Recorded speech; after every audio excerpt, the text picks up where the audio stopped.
Okay, good evening, everybody. I call the Bridgewater Town Council special meeting to order. It is Tuesday, October 12th, 2021 at 7 p.m.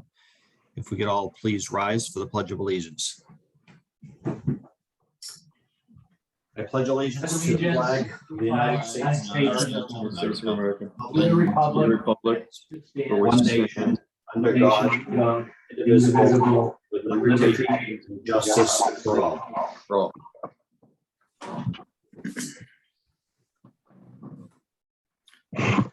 Okay, this meeting will be held virtually via Zoom pursuant to Section 20 of Chapter 20 of the Acts of 2021, an act relative to extending certain COVID-19 measures adopted during the state of emergency. This meeting of the Town Council for the Town of Bridgewater will be fully remote and accessible to the public through remote participation to the greatest extent possible. There will be no in-person attendance permitted. Citizens wish to tune into the meeting may do so via Zoom or Facebook Live. I'm going to first move on to the first item on the agenda is announcements from the president. I have none.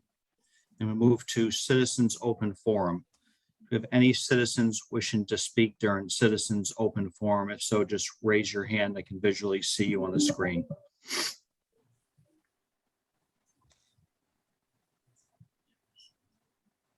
Josh, I do not see him. Oh, I have Ed Evaldi. oh, yep, I see him now. Mr. Evaldi, the floor is yours. Name and address. Hi, Evaldi, 10 Boxwood Lane. Thank you for allowing me to speak tonight. My understanding is that goal of the council meeting tonight is to make a decision on a proposed structure for the council based on the recommendations by the town clerk on the redistricting. I'd like to make a suggestion for a possible council structure, and that's based on a combined precinct and at-large approach similar to what we have now. It would assume 9 precincts and 9 councilors. So my suggestion would be to create 3 districts out of 6 precincts using the precincts with the lowest populations, and that would result in 3 district councilors. Next, the remaining 3 precincts with the highest population would remain, and that would result in 3 precinct councilors. And then you'd create 3 at-large council positions. So they essentially would have 3 district councilors, 3 precinct councilors, and 3 at-large council positions. Each year, 1 district, 1 precinct, and 1 at-large position would be up for re-election. I think there's some benefits to having this hybrid or combined approach because you get local representation as well as townwide representation, and it capitalizes on the advantages of both structures. So I hope you take that into consideration. Thank you. Thank you, Mr. Evaldi. Anyone else from the public for citizens open forum?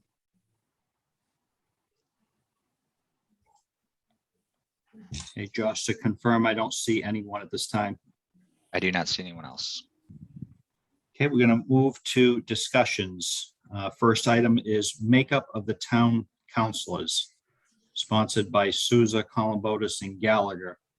So I think that probably the most appropriate thing is I'll defer to any one of those 3 councilors who called for this special town council meeting.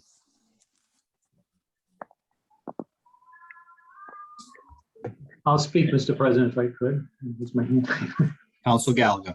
Thank you, Mr. President, and I appreciate all the councilors coming tonight. I think that there's one agenda item tonight, and I think that based on what we heard last Tuesday night, there was a sense of urgency from the town clerk in her presentation. And in her presentation, she referred to speaking to our state representative who even suggested, yes, there is a sense of urgency for Bridgewater, town of Bridgewater to do something to get it up to the State House as soon as possible, because if there's a lot of activity with other communities up there as well regarding redistricting and how the community wants to look for their next election. But having said that, although she expressed a lot of urgency last week, she also expressed urgency back in June, even perhaps before June.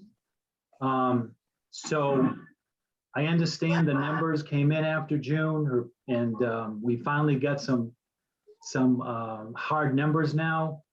I think as a council, now that she's made her presentation, we as a council need to put our heads together and decide what's best for the community for the next 10, 20, or even 30 years.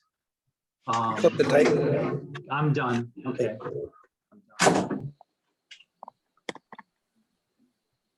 Councilor Columbotus, is that just noise or do you wish to speak? I guess I could add a few things. I mean, it just made sense. We were, this decision of redistricting is something we'll have to do. And I think there's a general sense that unless we get ahead of it, we'll find ourselves behind the 8 ball without choices that really serve the town. And so it's just kind of out of a abundance of caution that we get this process started and start, you know, we have a presentation from the town clerk, and it's up to us to react to it and respond to it and look at it and vet it. So it just seemed like it makes sense to have a discussion and move the process along. Council Souza. Yes, if the town clerk is present, I'd like to see if she has anything further to add to what she had already given us on this subject, because she is in contact with the State Secretary of State's office on this process. So if she's present, I'd like to see if she has anything to add. Okay, is the town clerk Marilee Hunt present? And I wishing to am. speak? The floor is yours. Okay, so first of all, I'll respond to Mr. Ivaldi's suggestion, which I can't see any way that could work. I'm not sure how many precincts he had, but of course we know everything is based on precincts, and those, you'd have to get a map drawn from the state to know what 6 precincts. We can't work with 6 precincts. I'm not really sure what he's working with, so I can't understand how he came to, of course, all precincts are equal in demographics and population as much as the state can make them when they draw the GIS map. So I have a few questions about what he was asking, if you want to pursue that. I suggested to you last time 9 counselors. They could be 9 precinct counselors, or they could be 9 counselors at large, but 9 is the map that we have. I do have another map for 12 precincts, and I have an entire presentation for that scenario. If you would like to look at that, that would allow you to have 6 precinct counselors and 3 at-large counselors. So again, it is 9, which was the number that when I spoke in June, that the council, not by vote, but by kind of discussion, said that they wanted to stay at 9 members. So that's what I have taken to work with, because it's the information I had. So I'm happy to present the 12 precinct option to you. I have it all set to go. If you want to watch it, I had it all set last week too, if you want to investigate that as an option. Both of my recommendations are for 9 counselors. You can decide if you want them to be precinct counselors, you want them to be at-large counselors, you want to be 6 precinct counselors and 3 at-large counselors. Those are all decisions that are left to you.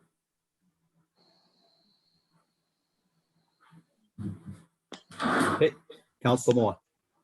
If that is information that the town clerk has available, I'd be interested in seeing it, just so we have all the information available to us. Council Perry. I would be in agreement with that. I'd like to hear that option. I'm assuming it's probably a precinct counselor for every 2 precincts is my guess. But yeah, if she's got that ready to go, I'd like to hear it as well. I mean, I'd certainly concur. I just want to touch upon a few brief statements on behalf, well, in response to the councilors who called for this special town council meeting. As you recall, last week, I did indicate that I wanted to collectively come together again and have a workshop so that this type of open discussion about options would happen. I mean, I think we've all been, well advised of the deadline that was looming, absent the final piece that the town clerk only presented at the last town council meeting. So I think that we're right in line, and it's our responsibility as a council to do due diligence in terms of research and what are options available. Up until this point, really, it's been focused on the 9 councilors, which may be the option, but I would certainly entertain any conversations that anyone has about alternative representation. So if Marilee Hunt would like to, certainly the floor, I can hand it back to you. And if we can get a presentation up so that the council hears all of the options so that we can make an informed decision. My hopes is after tonight's meeting is that we come back collectively for a vote on the 19th. I don't believe we can take any votes tonight. It's more of a discussion, but certainly I would first defer to Council Wood first for any comments.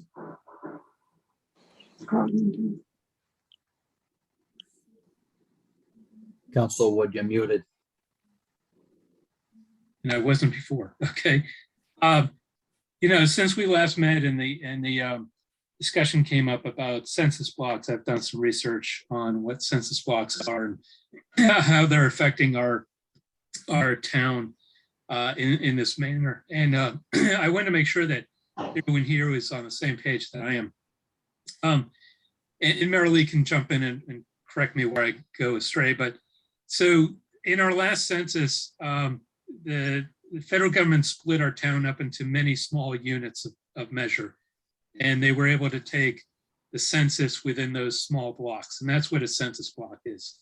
Typically, a census block, as the description holds, is for 0 to 600 people. And it's usually bounded by natural things like rivers or highways or other things that make it look like, you can definitely tell that there's a location there. We have at BSU one single census block. It's number 1003, I believe it is, that contains all of the East Campus dormitories. And when you add those all up plus the others, that one census block is 2264 in number. So I didn't hear back from the state, Marilee. I did email that contact. I believe that our precinct structure cannot be smaller than a census block. So at the lower bound, we are restricted to 2264, which is that BSU block. At the upper bound, MGL Chapter 54 has language in it that a precinct cannot exceed 4,000. And when you do, you need to split your precincts. But what we're caught up here is that with the lower bound of 2264 and the upper bound of 4,000, we need to find a solution that allows us to fall somewhere between those two values across the board pretty much, so that our precincts are equal in size. And so I'm looking forward to hearing Marilee's next presentation, and then we can ask some more questions about that. But I want to make sure everybody understood that's where we're coming from. So the census put that lower bound on us, and so one of our precincts can't go below 2264. Any questions on that? All right, thanks. Okay, why don't we go ahead and let Marilee Hunt certainly present whatever additional material she might have tonight. Josh, Thank is it possible to give her control of the screen? Yeah, she has access now. Okay. Thank you, President Rushton. I will do that in just one second. I just want to make note of the fact that what Councilor Wood told you is exactly what I had presented at another meeting. At one of the very early meetings, I explained about the census block and the large census block at the university and how that's a stumbling point. And actually, our town attorney, Jason Rollins, had checked with everybody. We could check with the Secretary of State and DC to see if there was any way we could break up that census block. And there is a way that we can break it up, perhaps, but it takes 2 to 3 years to do that. And so what I had presented at that time to the council was that it was best to get on with this precincting this time. And if we wanted to try to break up that census block, to do that in the meantime before the 2030 census would come along. So I appreciate Counselor Woods checking into it and reconfirming that with you. And now I will share my screen and get to my presentation. Which, Hit that click. Now go down here. my husband's trying to point out to me where it is, but I don't see it. So I'm going to do it a different way, I think.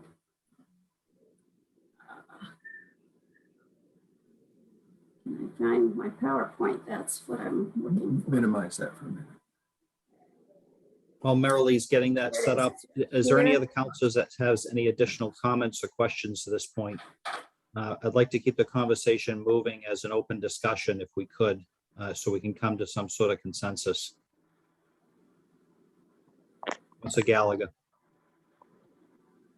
I know you mentioned a little earlier that, I mean, can we vote on things tonight, or are you suggesting we just give it a week to think about it, or can't we vote tonight? I guess is the question. We'll make a motion, whatever.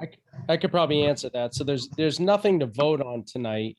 What I think you all probably should do tonight is have the discussion, have an idea of someone bringing legislation forward for the next meeting for first reading based on the discussions and information you received tonight about the map that you wish to bring forward. And there may be competing legislation on that. I don't know. Obviously, that's within all of your purview, but I think tonight should be about you all getting all the options that you can possibly get. And I did discuss this with the town clerk about timing. I think we need to get the map probably voted first. We already fortunately have some potential charter changes in committee. But I think you all need to vote a map, and obviously the map is dictate the specifics of the charter changes, so we'll have to amend those. But I think tonight should be an opportunity for everyone to be educated about the possible maps. And then you all can bring forward whatever legislation you want to have first reading at the next council meeting about that map. So I think this is just a good time for you all to debate and, educate yourselves about the different possibilities for a map. And so, Attorney Rollins, we would have to quickly turn that around in order to make it on the agenda for the 19th. Yeah, I think you have until Thursday. Josh can correct me if I'm wrong. Yeah, you have to turn that around very quickly. And so obviously this is a good time to educate yourself, and then whoever wants to bring whatever legislation they want relative to the map. And obviously Marilee should probably provide each of you whatever map you decide to bring forward and say, this is the map you're voting as an ordinance. And like I said, there could be competing legislation. We'll have to address that. But I think that's probably your best approach to keep it moving. Excellent. Thank you. Marilee, the floor is yours.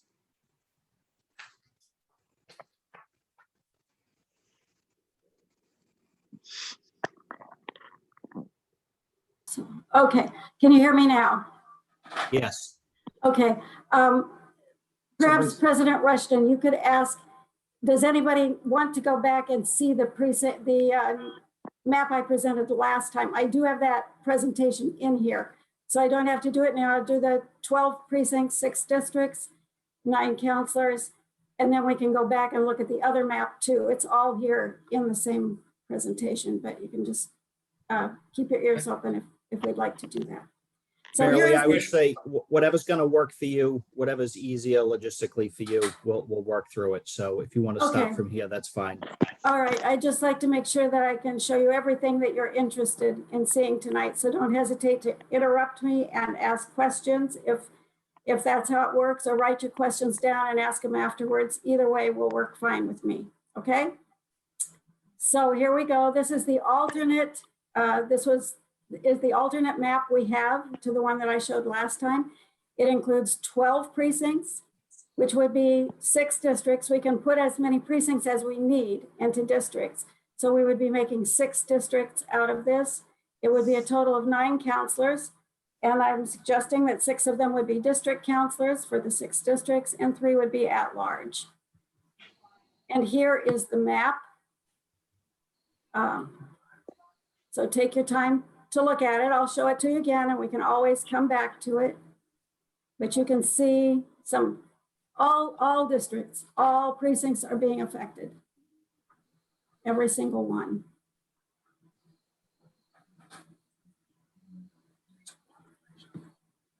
Yes, their population and demographic as equal as can be made. I can show you those. I didn't load in those statistics, but I certainly have them and can show them to you if someone is interested in them.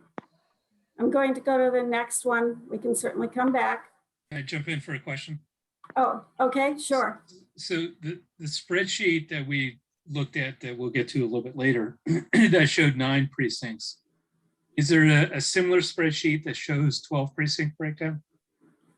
I'm doing it right now, Councillor Wood. I believe that's on your screen now. I mean the detail breakdown. So Oh, I have it at the by office. census- by census yeah, block the- into precinct. The one that you said, yes, I certainly have it and I can send it to you. I have it electronically, but I did not load it up. I didn't think it would make a good presentation, but I can certainly send it to you. Thanks. So here you see, this is the breakup of the 12 precincts.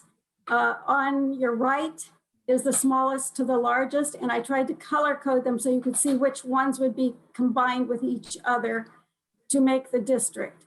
In other words, 6 and 5 go together, 2 and 8 go together, 12 and 3 go together. I'm sure you get that. You don't need me to keep telling you. And on the other side, on the left-hand side, it shows you by population. So you can see their populations are fairly equitable. And you can also see what Councillor Wood was telling you. They're all over 2,300 or whatever the census block at the university is. Okay, I'm going to move on. So this is how I suggest combining them. You don't have to combine them this way. That could be changed. It was just kind of the way they fell out on the map. So 1 with 11, 2 with 8, 3 with 12, 4 with 10. And so, yeah, so I'll show you again what it looks like. Oh, I keep hitting the wrong one. This shows you how they've been combined. I didn't do it for all of them. I think you can figure how they would go. 1 and 11. Okay. So here was how I developed my recommendation, my overall recommendation that I gave last week, which included consideration of this recommendation. March through June, we did several test maps that were considered before we had the receipt of the actual census number. We didn't get that until May or June, something like that. And the June PowerPoint presentations to the council kind of showed what we had been toying with before then. After receiving the census number, 2 maps were possible, each one maintaining a 9-councillor town council, which was understood by me to be the council priority. Comparing the 2 final maps and prioritizing by simplicity and by what it seemed like the citizens of Bridgewater would profit from the most, the 9 precinct arrangement presented several advantages. The 6th district plan showed no distinct advantages for Bridgewater residents. So here's the difference between the 9 and the 12 precinct plan. The 12 precinct plan has 6 councillors. It represents 6 individual districts with 3 councillors at large. The 9 precinct plan has 9 councillors. It could represent 9 precincts, or my recommendation had been 9 councillors at large. The 12 precinct plan, because we're talking about that now, in it, the residents in each precinct elect 1 district councillor and 3 at-large councillors. Residents gain 1 additional council representative over the current council structure, and that's an increase to 4 councillors per resident model. Things that influenced my decision were, what do citizens want? What is possible with the new census numbers? What is done in most towns of our size? And what is in the best interest of all Bridgewater citizens? The basic rationale for my 9 precinct 9 counselor recommendation was that citizens lose power with the 6 district plan. Electing all 9 counselors gives all citizens more council access. So then I'm going to show you some of the reasons that I decided not to recommend the 6 district plan. 5 additional voting precincts will not fit in our current polling location. In other words, we would not be able to use the middle low school for all voters. The current location cannot support more than 9 precincts. Insufficient electrical outlets is one of the main reasons. It requires at least 1 additional or perhaps multiple voting locations. And the locations, as we looked around town to see what there might be, you have to think that these are going to require us to use them the day before the election, the day and the evening of the election, and possibly the day after the election, depending on how fast we can take things down after the election. So I saw some rental potentials in the Vets Club on Cottage Street, the Vets Club on Orange Street, and the Portuguese Club. I considered free locations. They would have to have just 2 precincts in them each. So it'd probably be 2 in 2 and 1 in another for the Academy Building, the library, and the Senior Center. Of course, you have to consider that any of these locations would be giving up at least 2 days of their own regular activities to allow the election to be taking place there. The new polling locations will require a state inspection, and they'll have to be approved before April 22. The second part of my first reason is that 5 additional voting precincts will not fit in our current voting location, and the alternate location requirements are for convenient parking, space for the help desk, and up to 5 check-in stations, electrical outlets for the 5 voting tabulators and ballot boxes in the appropriate places, sufficient room for the voting booths, and a secure climate-controlled storage space for equipment used at the location, which could include up to 20 voting booths, the ballot boxes, 10 to 12 tables, 22 folding chairs, 10 precinct signs, 10 table signs, and 1 or 2 vote here signs, and the set of all the precinct materials and storage boxes for the warden boxes. And of course, those could be, if we were using several locations, those would not be 20 booths at each place or 10 or 12 tables at each place, but they would be divided. This is the total amount that's needed. The second reason was that the Academy Building storage is completely insufficient for what we would have to do after the election. Pictured here on your right-hand side are the bins in which we put the ballots at the end of the election that evening when it ends. They are zip tied, they are locked, they are secured. And for all state elections, we have to keep these ballots for 22 months.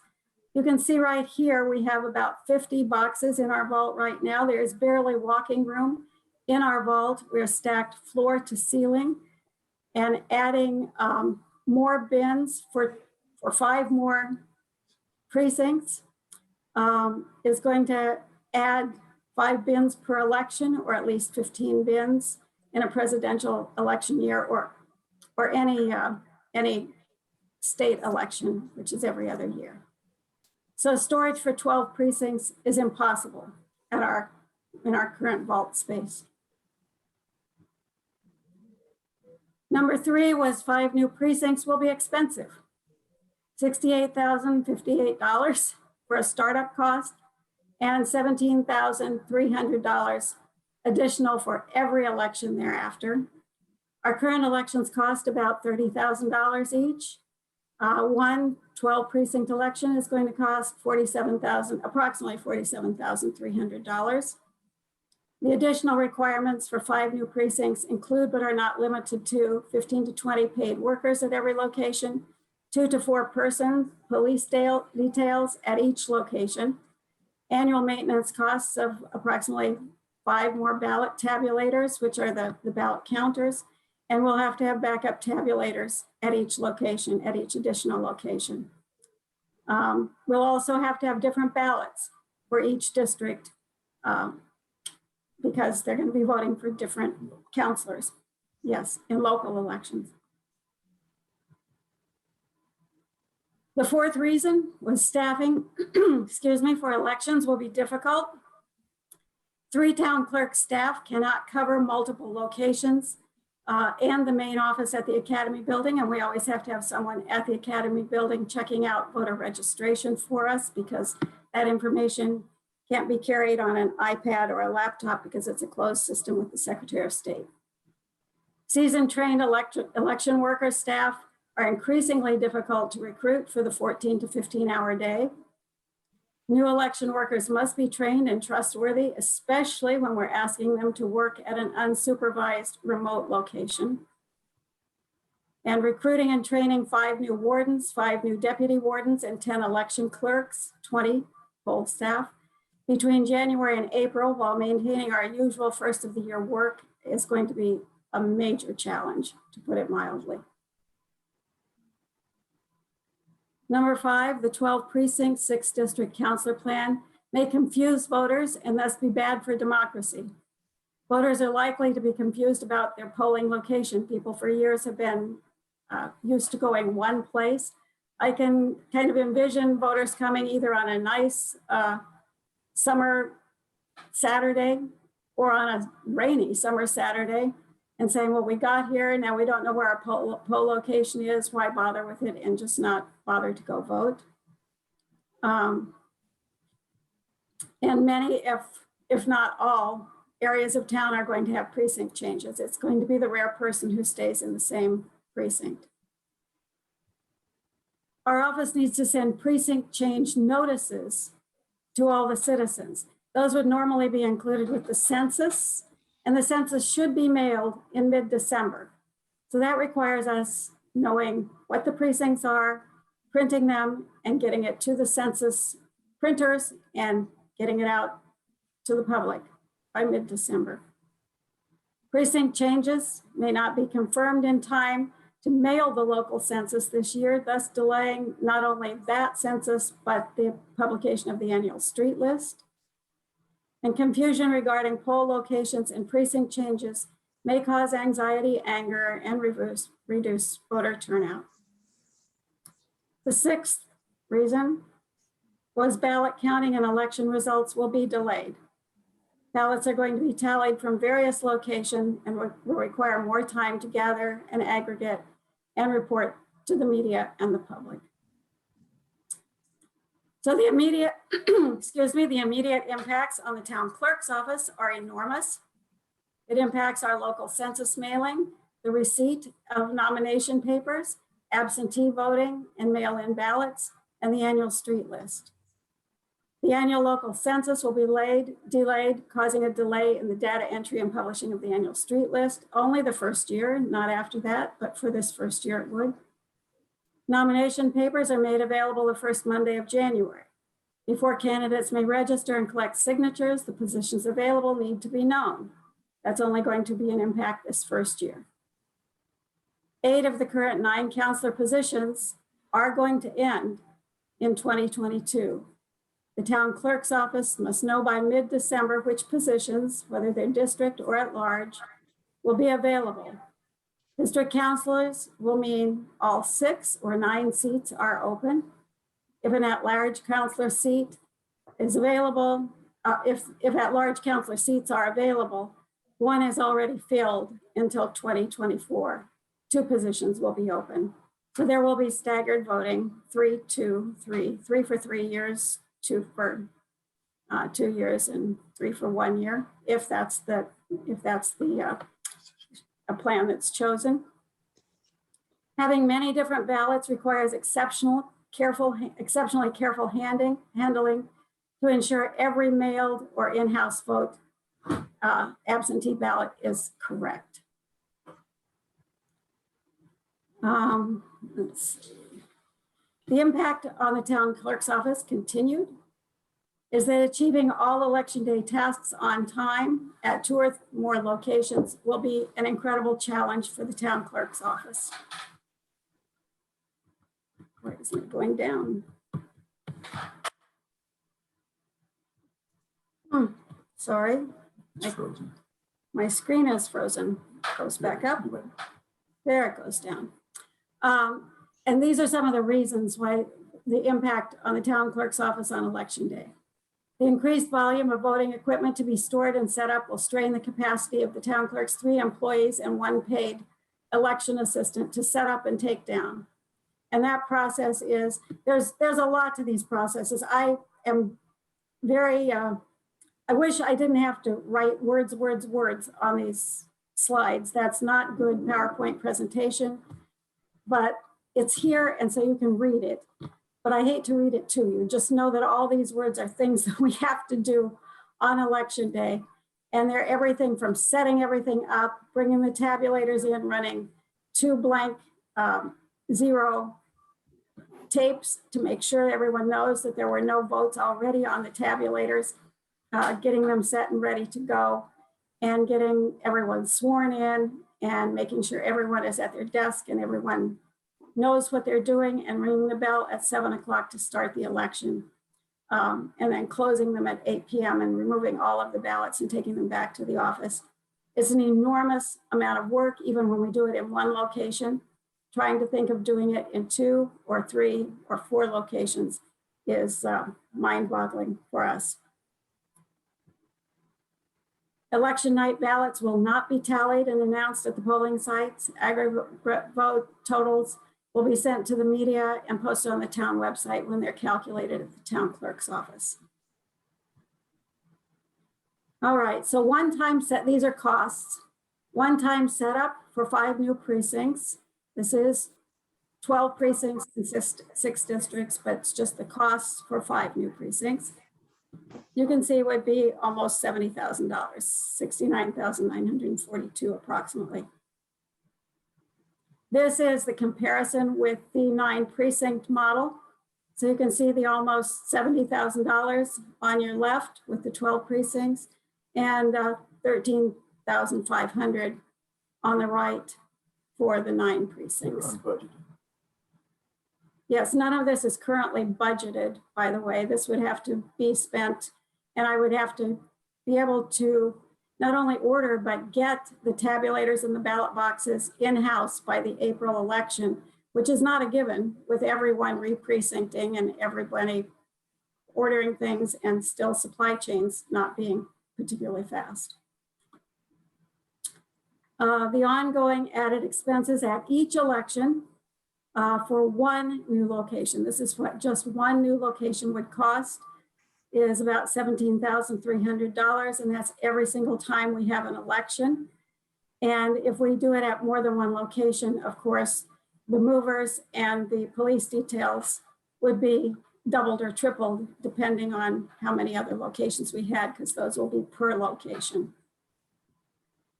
And here is a comparison of the 12 precincts at $17,300 compared to the 9 precincts for the ongoing cost would be about less than $4,000, about $3,700 or $3,800.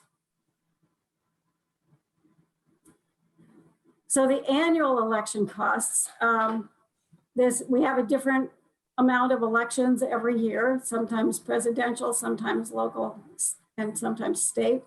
So you can see that in 22, we're going to be in FY, these are fiscal year, not just annual years, but fiscal years. Fiscal 22, we are going to have 3 elections. And with previously, it would have been about $90,000 for those elections. With 12 precincts, it's going to be $141,000, $142,000.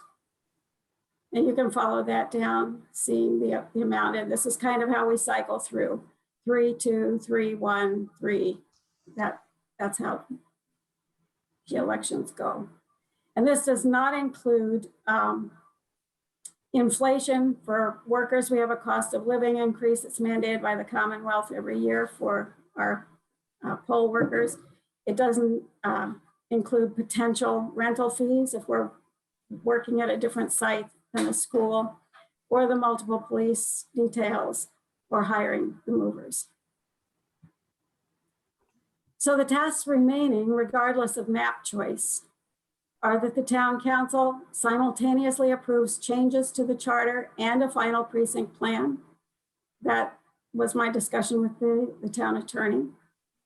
The town clerk submits the preliminary plan to the Secretary of the Commonwealth, and the town attorney submits the charter changes to the legislature. The legislature approves the charter changes. The town attorney notifies the Secretary of State of the approved charter changes, and the town clerk sends the final precinct documents to the Secretary of State. The Secretary of State submits the final plan to the LEDRC, and when the LEDRC approves the final plan, we're set to go. This is a letter received on October 4th. It was an email, not a letter, to all town and city clerks. And you'll see that of note are the things that I had highlighted when I received it. The precinct lines must be turned in no later than 30 days after the legislature completes drawing their lines. And I believe that speaking with the town attorney last week, he said they were thinking that was going to be November 8th. And so we'd be talking about December 8th. But in here it says the deadline, there is a deadline of December 15th. Changes to the lines can be made after the LEDRC has approved, and this encourages expeditious local approval. So this is the process as I see it. The blue is what the Commonwealth requires, and the red is what I've made a presumption that the town would be responsible for. So one is the town clerk notifies the Commonwealth of precincting recommendation. That can happen as soon as you pick a map. At that point in time, that the town council would be referring the recommendation to rules and procedure. Rules and procedure takes up the existing draft ordinances and the precinct charter changes. Then the town clerk asks for the town council to schedule a vote to approve the map and the re-precincting material, including the charter changes. And I had hoped that we could do that by October 19th. Rules and Procedure Committee returns the proposal and draft ordinances presented on June 29th with recommendation to the full council. And the full council votes on new draft ordinances and recommended precinct plan. And as soon as possible after the council's approval, the town attorney submits the charter changes to the legislature, and the town clerk sends the preliminary map to the Secretary of the Commonwealth. Upon legislative approval of the charter changes, the town clerk remits all materials along with the certified copy of the council signed vote to the Secretary of the Commonwealth, who sends it to the LEDRC, and that deadline is approximately December 8th, but it could be December 15th. With LEDRC approval, the new precincts will be in effect for 10 years until the census is taken again in 2030. And the town clerk opens candidate signature process in January of 2022. And that's the end of the 12 counselor presentation. I'm happy to stay on this screen so that we can go back to show you maps or answer any questions, or go back to the 9 precinct map if anyone would like it. So it's up to you if you want me to stay here or if you want me to stop screen sharing and you can see each other better and that sort of thing. If I could just jump in before counselors weigh in and ask Marilee some questions. I think the timeline Marilee's laid out is in line with what I'm thinking. The only caveat I would say is that the map shouldn't be held back while we wait for the legislature. I did Correct. talk with the attorney for the elections division last week. I know Mr. Wood had also emailed her. Mr. Wood, I'm in pretty close contact with her, so I can obviously weigh in on your questions to her as well. I talk to her frequently. So in terms of that, if you go back, Marilee, to your email, you'll see there was an email that was sent to the town clerks. And I think at the bottom, what it says is get the map in to be voted. And that if you vote the map and gosh forbid something happens at the legislative level, we can go back to have the lines changed. So in the way that I look at it, I'm in pretty much lockstep with Marilee on all the steps, except for I don't think we should be waiting on the charter changes to come back from the legislature for the LADRC to approve whatever map we get to them. Because then at least if we get a map in and they approve it, we're in. We're not going to have them choosing our map for us. And if we have to adjust from there, we can, based on what that email said from Michelle, who's the general counsel for the elections division, who's my contact there. So that would be the only caveat I would say. Other than that, I think the process makes sense. I know I had drawn something similar to that out before, but I think that's the only caveat. I just wouldn't want to wait on the LEDRC. I think we submit that, we get the map approved, while our charter changes are hopefully getting approved by the legislature expeditiously. But if they don't and they get hung up there, I want there to at least be an approved map so that if we have to adjust it, we can. And the LADRC isn't going to make that choice for us. So that would be my only caveat. I absolutely agree, Jason. So, yes. Understood. Thank you. Council Wood. Thanks. Just want to make sure I'm off mute. So I don't recall, is there a map that shows 9 individual districts, precincts? Yes. Go back on. Yes. Let me just, don't get dizzy while I do this.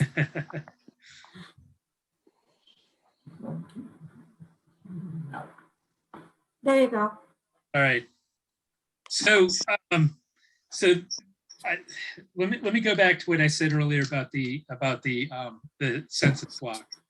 So I need everybody to read through this spreadsheet that you received earlier today and understand that within precinct 5, you've got this census block that contains pretty much all of the East Campus dormitory space, apartments, Shea Durgan, everything.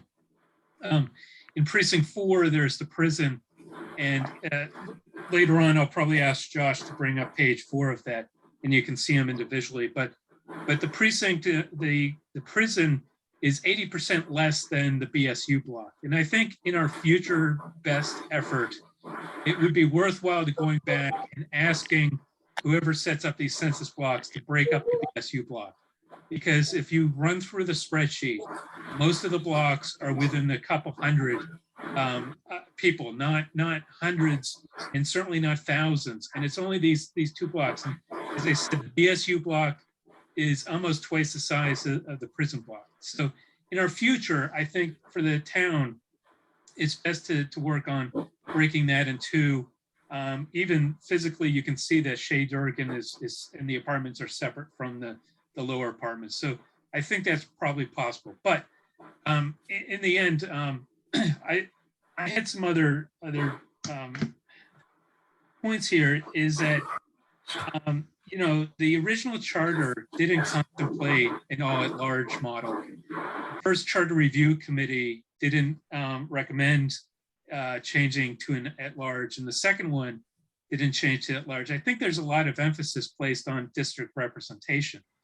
And as a district representative, I fight for things like the Oak Street Bridge and other things within my district. And I get it. We vote on things like the budget and other things that affect the entire town. But to me, this map makes the most sense until we can get that BSU block separated.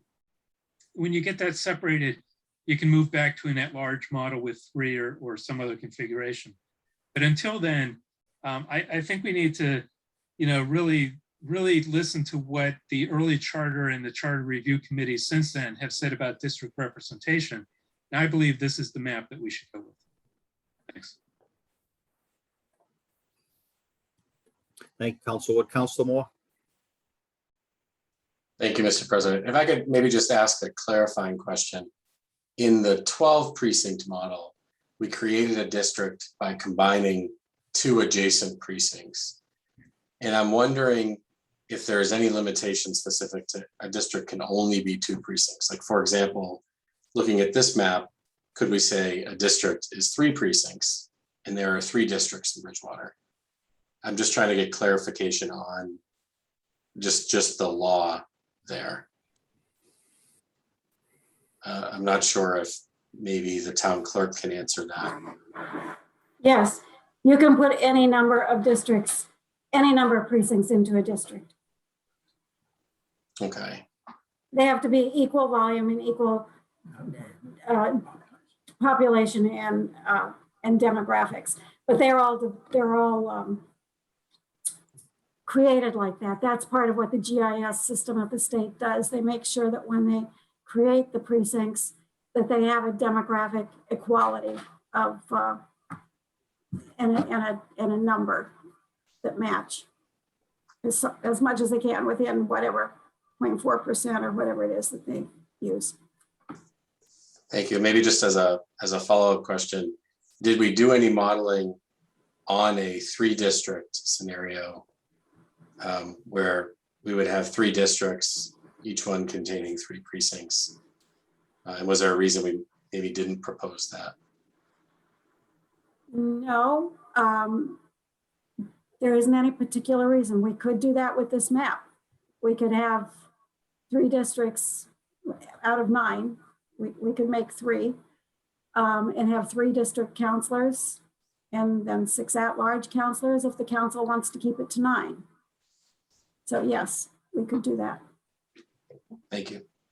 And all of that, let me just add with that, as long as we're keeping it to 9 precincts, it's going to be the same fiscal numbers because we're not adding, even though we make 3 districts, it's really the voting is all about the precincts, not about the districts. Yeah. And if it were 3 districts, we would only have 3 different ballots, right? 3 permutations versus the. Correct. 6. Yeah. Yes. Correct. Great. Thank you. So to follow up just on that suggestion, thinking about 3 districts using up 6 of the precincts, and then having 3 precinct councilors and 3 at large. Are you saying that financially? And so I appreciate your presentation. The one thing I don't like to do is make decisions when we're looking at the outcome of that first as a driver to the decision. It's tough because really most of the drivers that you're honing in on are really cost and logistics. And it's tough because I'm trying to balance the task that you would have at hand as to what the intent of the charter and moving away from the selectman form of government and moving to this. So could you tell me if there'd be further logistics or financial impact if we took 6 of the precincts and made 3 district councilors, 3 precinct councilors, and 3 at large?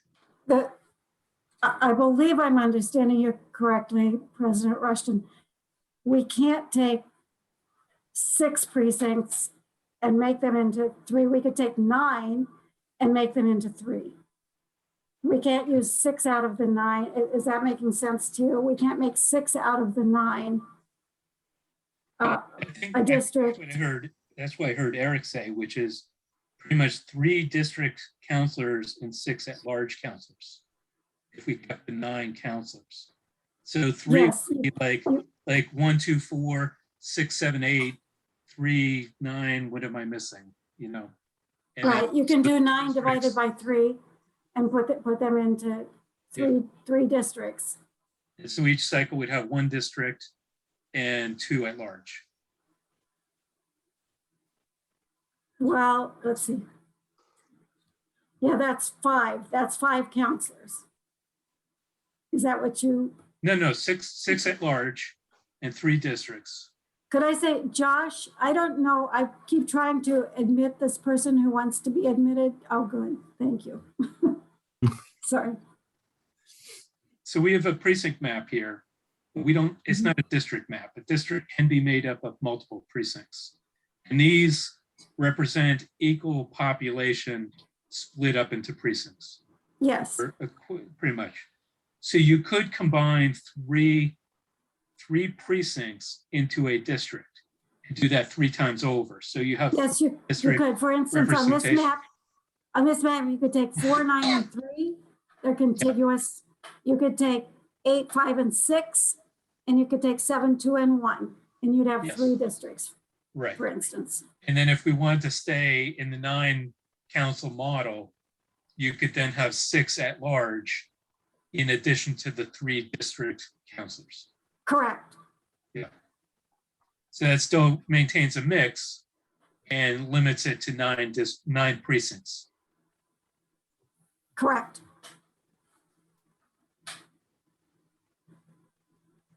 And what I said after that was, then your voting cycle could be 1 district each year. So you have 3 rotating through the 3-year period, and then 2 at large with each of those single district elections. Correct. So you'd still be electing 3 counselors. There Right. would be 3 different ballots. Yes. Council Perry. Thank you. Marilee, just when you were talking about obviously the expansion up to 12 districts and how problematic that would be at a voting situation, I might have missed the information from your last presentation. Going with the 9 precincts, does it not create any issues or cost expansion for voting going forward, or does it have a slight increase? Say that again, Councilor Moore. Does it have it? So, I mean, with our current situation with the precincts and Right. how we currently vote, going to 9, are we capable of keeping that all under the Yes. one roof of the school? Is that going to cost Yes. us any more money? Oh, yeah, it's Um, going to cost us some more money. Let me see if I can get this to go down. It's not going down.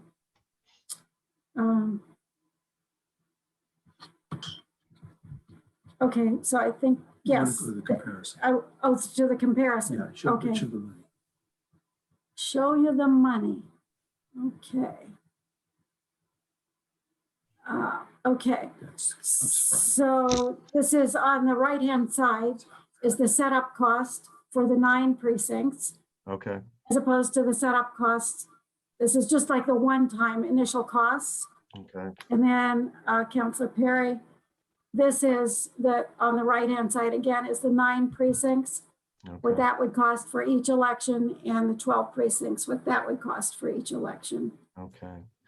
And you still need to have 1 box per precinct. You can't combine 2 precincts with 1 voting Correct. box?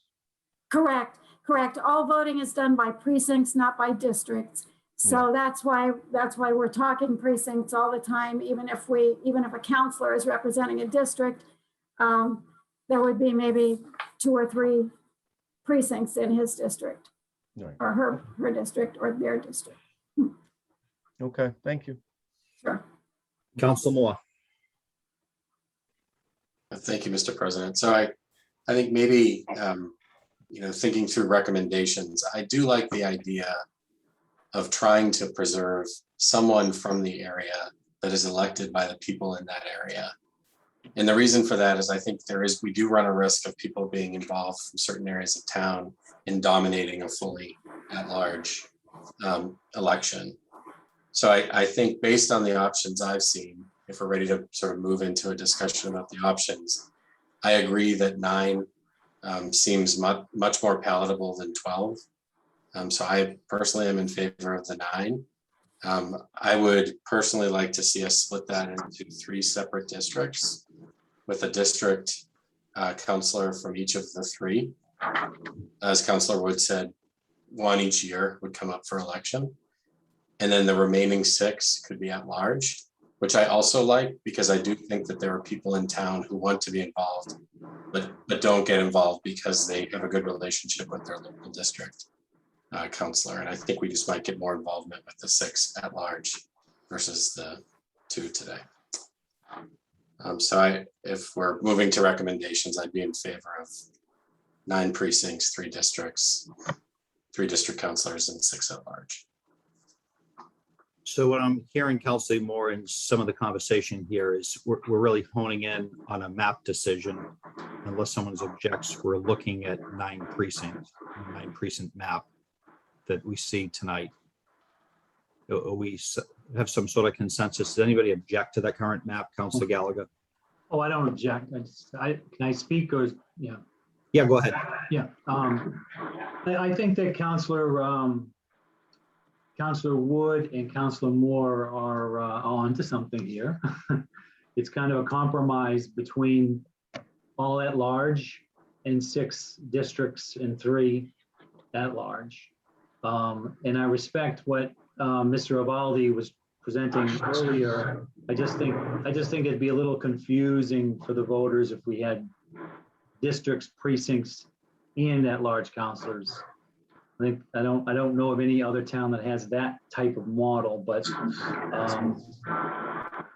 I agree. I think we ought to stick with the 9 precincts. Thank you.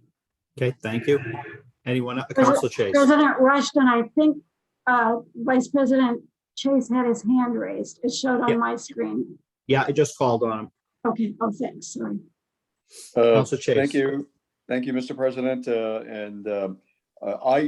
I am inclined to agree with Councilor Moore's concept of the 9 precinct plan divided into 3 districts. I do think it is important to preserve the district orientation of to which our voters have become accustomed for a long period of time now. And frankly, I think that is a good middle ground. It does make sense as well, conveniently, as to the election of at-large counselors. And I think that may be the appropriate middle ground for us to consider. Okay, I would say I concur with what I'm hearing so far, and unless I'm confused, my main objection and concern with 9 at-large is, looking at certain geographic areas within the town where collectively there might be collusion to run for office to get certain favors in certain sections of the town completed in favor of other less favorable sections of town. And so that is still my concern. And so I'll just throw out, hopping onto Councilor Moore's idea and looking at 3 district councilors. I guess that wouldn't be mathematically possible. I mean, it's one way that solves the issue. 6 at large is still tough, but those are just my quick comments. I believe I might have started speaking when I saw another hand up. Anyone else? Councilor Perry. Thank you, Mr. President. Marilee, is with the way the 9 districts are set up, how is that for expansion of population in the future? Is that something that sticks, or is that going to create further issues with redistricting again in a certain amount of time? Well, as far as I can tell, Councilor Perry, when you can put 4,000 people in a precinct, and we have 9 precincts, we have room to grow to 36,000. Right. With the 9 precincts. So I don't see, it may have to be, it depends on where growth might happen. I mean, perhaps the census blocks would change, or perhaps we'll do this work with the federal government and get the large census block broken up or something like that. So that precincts might actually change, but we should be able to stay at 9 by my calculation, I think a fairly conservative calculation, at least until 2050, so that there shouldn't be this enormous change again. We should be able to stick with the 9 for a while. Right. So, I mean, and I agree. I mean, I think, ultimately that setup gives us the best chance to hold steady with that design and that plan as far as the 9 precincts. I like that. It could last for a number of years. I'm liking the idea of the 3 districts, and the 6 at-larges, I think, is a good plan as well, because I think it might entice more people to get involved if it's more of a town-wide situation where people have better access. I know there's times where maybe certain precincts, there's 2 or 3 people from the same precinct that might like to get involved, and there's just only room for 1 precinct counselor. So I think the expansion to 6 at-large would be helpful for future involvement of people getting involved in town council, and the precinct, at least people will have a direct voice for their precincts and their districts if we do a district counselor. So I like the conversation so far, and I think it's a good direction to go in. This is very helpful, very, very helpful. And I think the 3 and 6 sounds like a really good option. It doesn't take any extra manipulating or no going back to the state. The one thing I might recommend is, or that I actually do recommend, is not putting that breakup of 3 districts and 6 at-larges in the charter, but holding that for your administrative code and just going with 9 counselors in the charter and defining where they come from in the admin code. That way, if anything needs to be changed, you don't have to talk about going back to the legislature again and starting this whole long thing all over again. You can do it in-house with the council. That's an excellent suggestion. I would agree with that wholeheartedly. Counselor George. Thank you, Mr. President. So, Mr. President, I can tell you're a little angst with the at-large portion of this calculation. So I throw this out for discussion. Would it be palatable to go 3 district and 4 at large, considering that we don't have to align at large with precincts? It does give more of a balance between your precinct representation and your district representation. Well, I'll say at large from that perspective, where you've got, 3 and 4 instead of 3 and 6. Again, this is a part of a discussion, but would that be, and maybe Merrily can chime in here too, would that be an option to go to 3 and 4?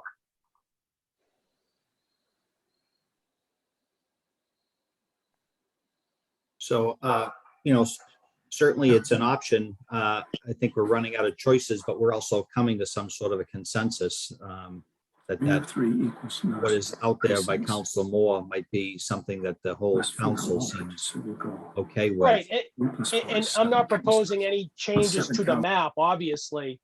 But what I'm saying is if there are people that are concerned around the large number of at-large representation, is it worth a discussion to go 3 district and 4 at large? Well, it does. I mean, like I said, it does make me nervous. I'm concerned about disproportional representation and, areas that, are in tune to local level politics and, run for the board. And you've got a majority vote on all kinds of issues that could directly impact just one particular neighborhood. I mean, you could get down to just a street, as I understand it. And that could happen. So that it does get me nervous. I mean, the more district representation or precinct representation I'm in favor of, but the at-large numbers, it is what it is. I'm putting my 2 cents out there on that issue, but I'm not sure if anybody else sees the concern. Counselor George, could I ask and just clarify, you are talking about reducing the council to 7 counselors, correct? Correct. If there's a concern in regards to the at-large representation of the total percentage of the council, then is it worth a discussion to bring the council down to 7, 3 precinct and 4 at large? They can do that in the admin code. And you could do that in the admin code, of course, right? Well, Because you'd still be choosing the 9 map. You'd still be choosing the 9 precinct map. I just have to weigh in on the notion that the composition of our legislative body could be changed by ordinance in an admin code, I don't think is accurate. So the composition of a legislative body is made up by the charter. So any of these subsequent changes need to be by charter. So Right. the idea of not putting a label on district counselors in the charter, I think is not something we should do. You have to, the charter will be approved by the legislature only if it is specific as to the amount of counselors and the makeup of the legislative body. So you can't change legislative bodies by admin code. So while I think that's not, I like the suggestion, I get it, it's easier, that there's a very specific reason that you can't change a legislative body at the whim of just the legislative body and an ordinance, right? So those are all, the makeup of you all needs to be by charter change. it needs to be specifically addressed by charter change. So just, I want to clarify that so that there's no confusion about that. Right, so Attorney Rollins, could we propose to the legislature that we're going to have 7 Yes. counselors? We Yes. could do that. Yeah. Yeah, I'm not Oh, yeah, looking from you the guys- admin side. Yeah, you guys can propose whatever you want. Right. Whatever you guys want, we can propose. But I think there was, someone had alluded to that you can somehow change the makeup of a legislative body by ordinance and change to the administrative code. And that's not accurate. The composition of your legislative body is by charter. So we want to make sure that these charter changes are explicit in the charter. So you do need to be specific as to the amount of district counselors. You can read our current charter, right? You can read any charter. That's how they're made up. So that's how that should work. So Attorney Rollins, let me make sure. Yep. So it wouldn't be good enough to just say 7 counselors in the charter, but you would definitely have to say 3 district counselors and Yes. 4 at-large Yes. counselors. right? Yes. Okay. Yes, while I completely understand the convenience of not doing that, the legislature needs to have the specific composition of our legislative body in the charter, like it does now, right? So we just want to make sure we do specify. So if you go with 7, we say 7 and we say how many district counselors. If you go with 9, we say how many ever district, how many at large. We want to be specific as to the composition of the makeup of our legislative body so that it can't be changed by simple ordinance. It has to be changed by charter change, which obviously makes sense. I mean, you don't want to be able to change the makeup of the legislative body by a 2-week-long ordinance process. It's a pretty important factor in how our government functions. And that's true of also the number of You years, know, right? That's true for what? The number I'd of just years like to- served. Yeah, I mean, absolutely. I mean, I think the makeup of a legislative body is governed by the town charter. So you want to be explicit about that. As we all know, anytime there's ambiguity in the charter, that causes more issues than good, right? So we want to be as explicit as humanly possible about the makeup of our bodies, and anything that's currently in the charter is addressed and adjusted to what you all decide you want to do with this going forward. That's all. We just want to be explicit, keeping the things that are currently in the charter the same way, just however you want them, in terms of composition of the makeup of your body. Okay, so I'm going to just defer to Councilor Columbotus, then Councilor Souza.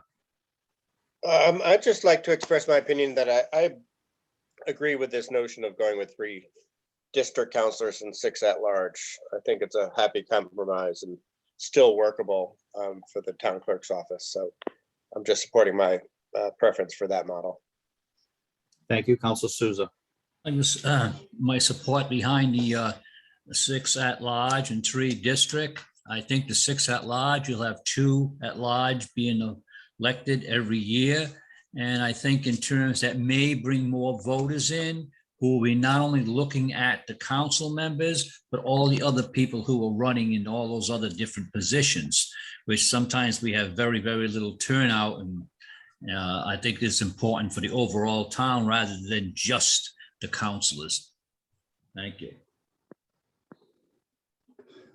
I guess I would add to that. I mean, if we went down to 7, wouldn't that in fact see more competition amongst elections when there's less seats up for grabs? And just something to think about. I see something. Mr. President. Yes, if I go may. ahead. When we look at how many votes we have received to get elected into our seats, I, for an example, have been elected for 2-3-year terms with a total of less than 100 votes. So that's why I believe with 2 at-large councilors each year, we may bring in more people to vote. It'll be more of a challenge to run. It'll be more of a variety of people coming in. 100 votes for 2 elections, that's nothing. Council Wood. Right. So earlier this evening, I was all set to support just the district model over the just at large model, but I think this compromise is a good one. But I'm thinking about Councillor George's comments about going to 7. And the reason I asked the question earlier to Attorney Rollins is that we could also at the same time recommend a change to the number of years in the term. There are some towns and cities that go for 2-year terms, and we could make it like all 7, whether you're district or at large, run at the same time, like every other year to get that model. Just throwing it out there as one way to enlarge it, because 7's an odd number. You end up with, maybe 3, 3, and 1, or 2, 2, and 1, 2, 2, 2, 2, 3. I don't know. I did like though when Sean said, it brings the representation or the relationship between the at-large and the district model closer. So you eliminate some of those possible bottlenecks with neighborhoods and things like that. And I guess I'll go back to my same concern, Council, what is with the Six at-large. I mean, just think about what we've talked about over the last year or two on just diversity issues in our town, and you have unrepresented communities that, you have other communities, like I said, access to the internet, involved in local politics, understand how municipal government is working, and you have these stacked votes that further negatively impact less desirable neighborhoods in the town of Bridgewater. And I think it should be a consideration. I'm not in favor. I would like to reduce the number and at least have the council strongly consider the biases that could be presented in votes in the future when you can stack neighborhoods, more desirable neighborhoods against less desirable neighborhoods. I just think it's wrong, and we shouldn't be considering. If there's a way to reduce it, we should reduce it. I apologize, Councilor Moore. Thank you, Mr. President. And I agree with what you're saying. I think even in the charter, I think we need to make it hard for people to rethink the model to a full at-large. The goal shouldn't be easy here. I think it should be difficult for exactly the reason you said. Though maybe the one other data point I would include as we think about overall size is the time commitment required to participate, especially when you add in the subcommittees. And right now, with the number we have and the number of subcommittees, it is challenging. It's a challenging time commitment. And I think if we went to fewer, it would mean each of us or each counselor is involved with more things. And that may actually prevent some people from being able to participate. So I want to add that as another thought for consideration. Sure. Councilor Gallagher. Thank you, Mr. President. I also think that reducing the number of counselors from 9 to 7 does limit participation. So I think the more positions we have open, the more diversity of the community may decide to run for office. So right now, with this under this new charter, we've eliminated a lot of positions that used to be elected. So when we have an election, and when Councilor Souza says he got elected twice with less than 100 votes, or about 100 votes, probably the only thing that could be voted on was the district councilors that day. So I think sticking with 9, might be a lot, but you could get more people involved in the process. Reducing it to 7, I think you get less people involved with the process. And I hope that people that do decide to run for office should, whether they're at large or district, I mean, and I know you do too, Councilor Rushton, is, we look at the whole town. And I think that even though, Councilor Wood is a District 6 councilor, he's proposed and he's recommended things that affect the whole town, which is a good thing. He does talk about his district a lot because I'm sure he loves his district. But even though you're elected in a district, I do think you certainly have a say in what goes on in the whole town. It's not just, well, that's not my district, I don't really care. I don't hear that from anybody I serve with. So I think even though you may be a district councilor, I think you have a say and should have a say in everything that goes on in every part of the town. And I don't object to that logic, Counselor Gallagher, and I'll just say it for the last time and then I'll move on. I'm more concerned of colluding by at-large councils for certain areas of the town, and I just don't like it, but we need to make a decision. We need to move on. So, I've said my piece. It looks like we have a consensus on the map. What I'd like to do is see if a council would entertain what might be proposed next, so that that legislation can be drawn for the October 19th town council meeting. I'll make a motion that we adopt the 9 precinct map model. Okay, Second. so we'll be moving forward with that. So we're We not can't- taking a vote. We Yeah, can't so- vote. I know, everyone. I didn't ask for a vote. What I would recommend, and I think Matt, probably what you're about to get at is, I would say that someone bring forward an ordinance, attach that map to it, simply stating that the town whereas clause, the town council has to re-precinct, and the town council proposes the following map relative to 9 precincts. If that's what you want, obviously someone could bring a 12 if they wanted, and just bring that forward in that way, and just attach a copy of the map for first reading at the next council meeting, I think is perfect. Yeah, and I think that's Eric.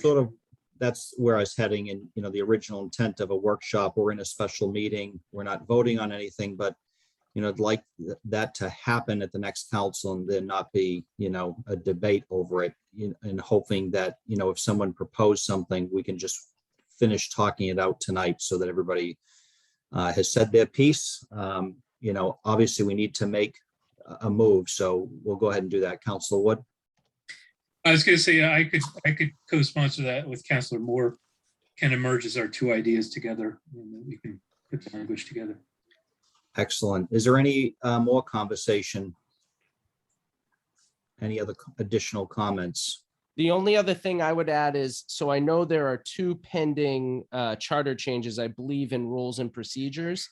So what I would say is, obviously, I've heard a couple of different options you all are looking at relative to the 9 precinct map. So as I said before, it's really important to get the LEDRC to sign off on the precinct map, which it sounds like, whatever you guys debate about the amount of at-large or district, we can at least get that moving. Then I think, someone has to amend something or recommend amendments in rules and procedures about that makeup of what those 9 precincts stand for. Do they stand for 3 at-large and 3 district and 6 at-large? Are you going to reduce the number of counselors? I heard. Are you going to go with 9 at-large? So whatever it is, that's, I think we need to get that process going too.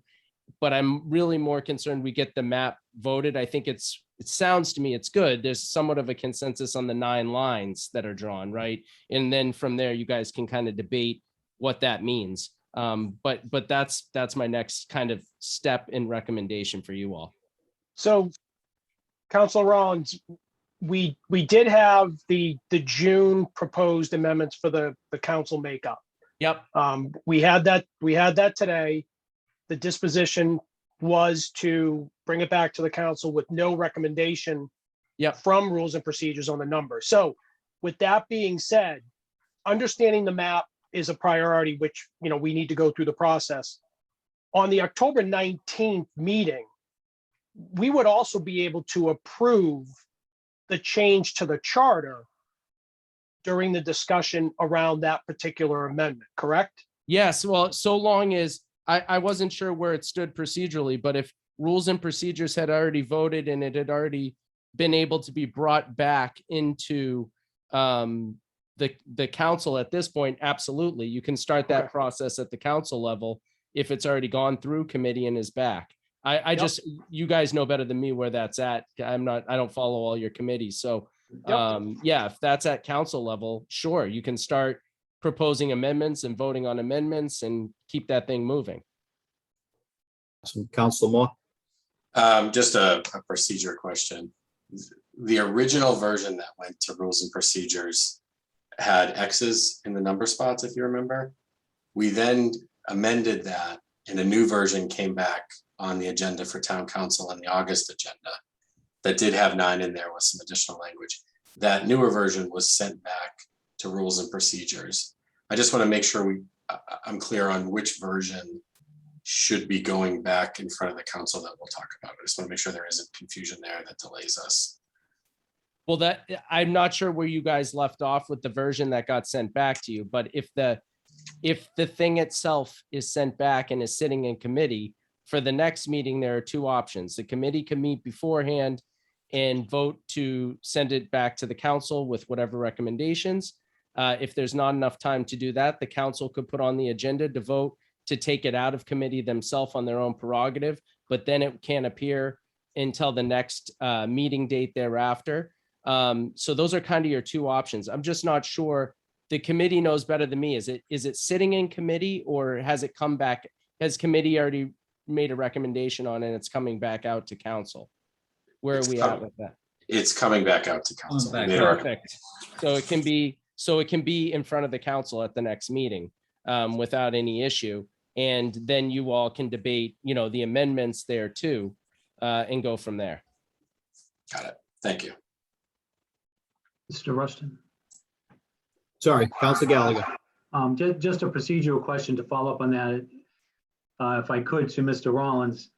The Rules and Procedures Committee, my understanding, is going to send it back to the council without a recommendation and let the council hash it out. Is that okay? Absolutely. Okay. Yes.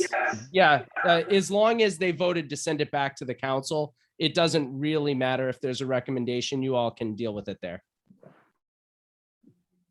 Excellent, thank you. Any other comments from the council?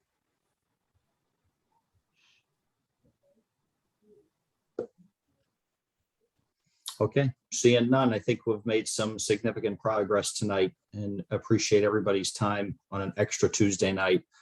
I'm going to move on to our next item is citizens' comments. Open it up for any citizens' comments. Anyone wishing to speak?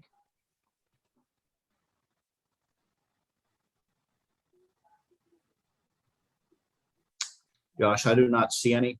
Oh, Nope. Ms. Loesch. Thank you, Mr. President. It's been lovely to sit through a lovely council meeting. I haven't done that in a few months, so shame on me.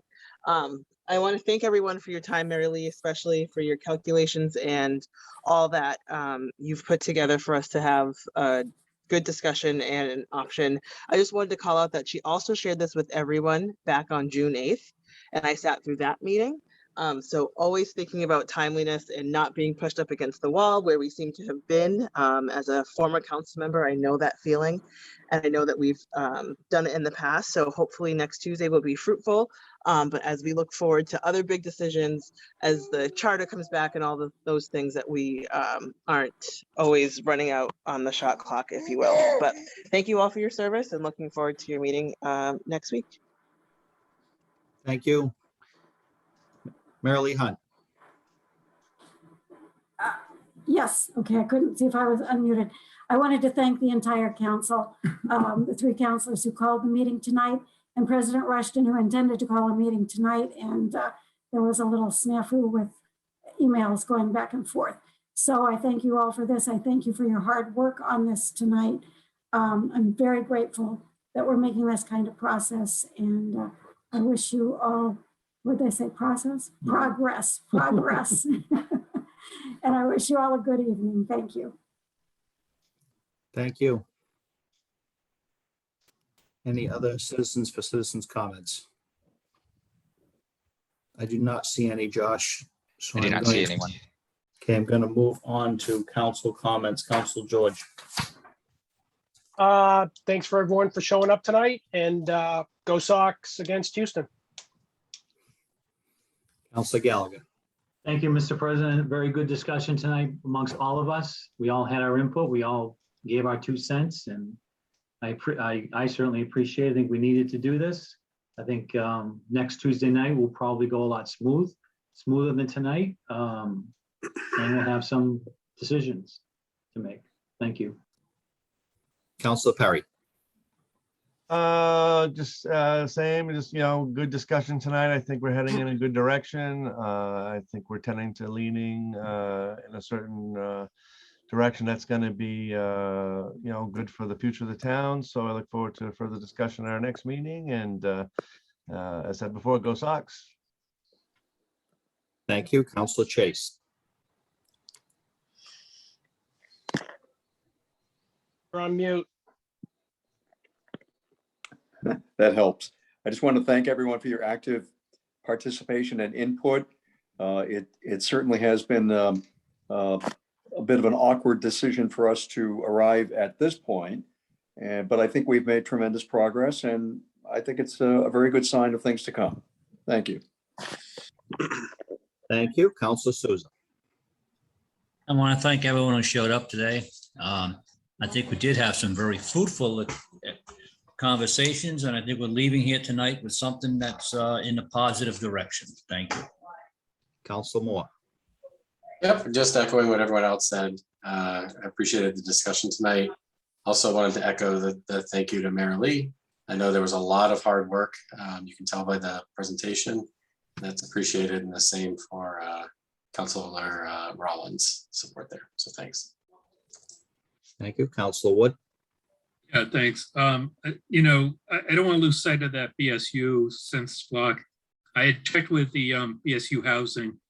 I don't know how the federal government came up with 2264 in their count, because even with a completely full BSU and other houses, it would be tough to make that number. But I think it would be to the benefit of the town long-term to try to get that break in half, because there's no other block that's like it. And it's unlikely that that block will increase, and it's unlikely that the prison block will increase significantly before the next census, even with some new construction. So I just hope that whoever the future leaders of the town are, for a couple of years from now, don't lose sight of that, doing work on that block, because that's the thing that got us here tonight. And I do appreciate the town clerk's efforts with me to send me all the material I was asking for. And it's great working with them. Thanks. Counselor Wood, it's probably in reference to the new dorm that put us over the top, the Dwell. No, that wasn't even on the map.